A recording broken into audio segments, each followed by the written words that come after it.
to kiss me. Permisi. Assalamualaikum. Waalaikumsalam. Silakan masuk Sepia.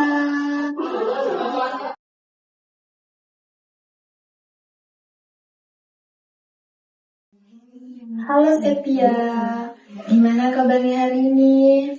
Halo Ibu, Alhamdulillah baik sih. Cuma akhir-akhir ini rasanya capek banget. Pikirannya lagi ngerasa nggak tenang. Capek ya?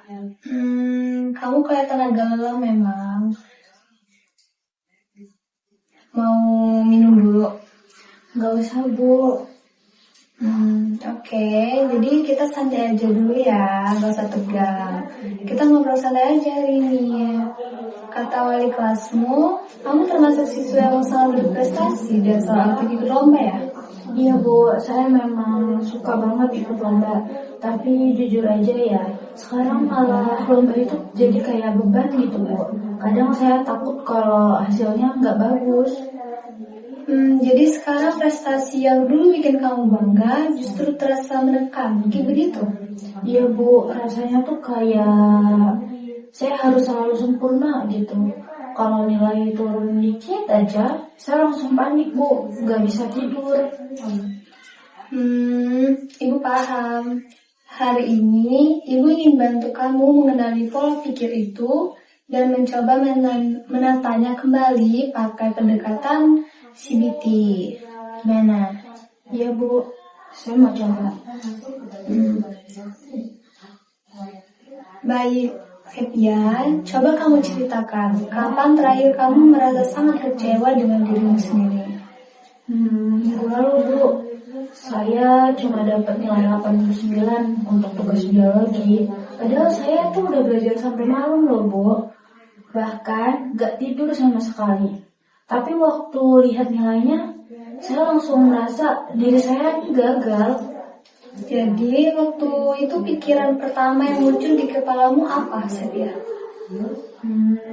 Saya langsung bilang ke diri sendiri, Sepia, kamu gak cukup pintar. Harusnya bisa 100, bukan 89. Kamu males, kamu kurang serius nih belajarnya. Kayak gitu Bu. Itu pikiran otomatis Sepia, muncul begitu cepat tanpa kamu sadari. Dan pikiran itu membuat kamu merasa sedih banget kan? Iya Bu, sedih banget Bu. Sampai saya tuh gak bisa makan bahkan. Rasanya malu, takut dikira teman-teman saya gak sepintar kayak dulu. Jadi kamu menilai harga dirimu dari nilai yang kamu dapat? Iya Bu, kalau nilainya sempurna saya tenang. Tapi kalau enggak, saya ngerasa gagal jadi Sepia yang hebat gitu. Baik, berarti kita sudah menemukan sumber tekananmu. Pikiranmu terlalu terikat pada hasil dan kesempurnaan. Iya Bu. Sekarang kita coba lihat dari sisi lain ya. Kamu bilang tadi kalau nilainya 89 berarti kamu gagal. Nah, kalau teman kamu dapat nilai 89, menurutmu dia gagal juga nggak? Enggak juga sih Bu.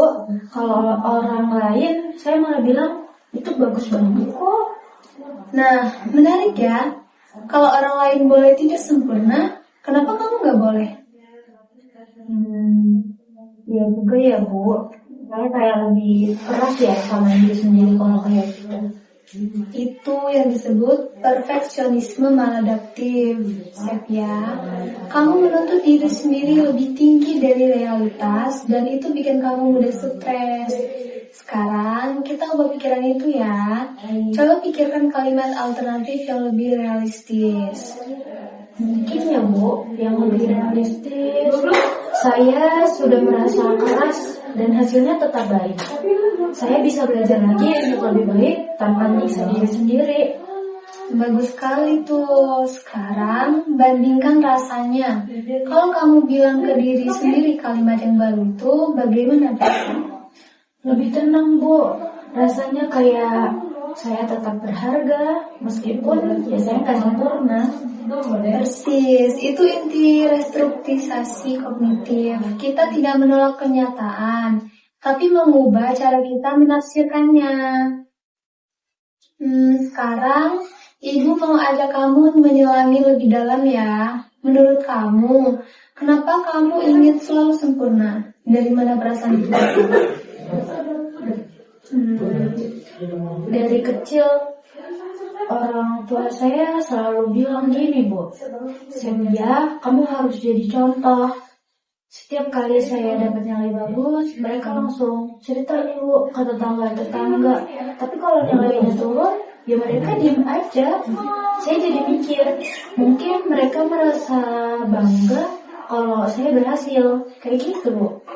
Jadi kamu tumbuh dengan keyakinan bahwa cinta dan kebanggaan orang tua tergantung pada prestasi. Begitu? Iya, Bu. Saya begitu aja. Mungkin itu sebabnya saya merasa gak pernah tenang. Saya takut mengecewakan mereka. Itu refleksi yang sangat dalam, Sevia.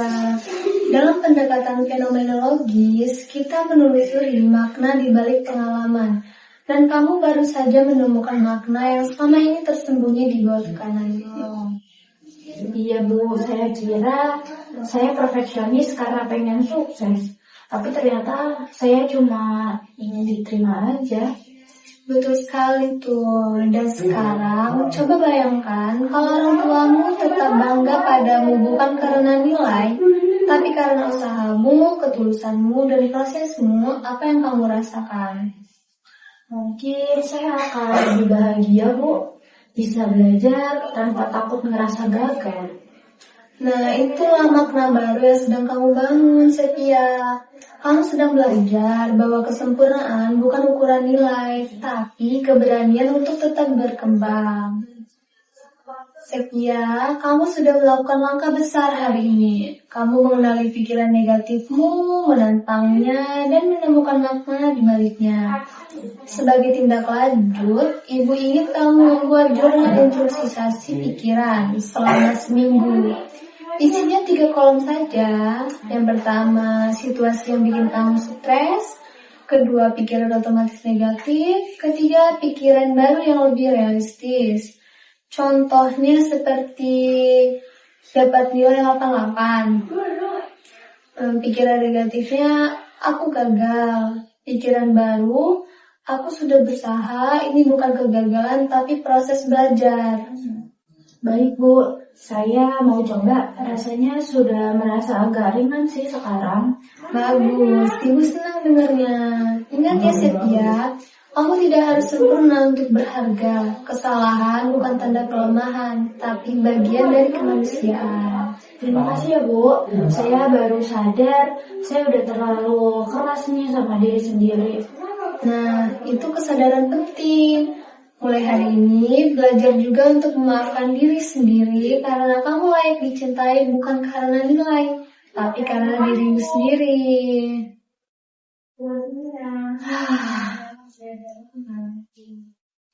Mungkin itu cukup kita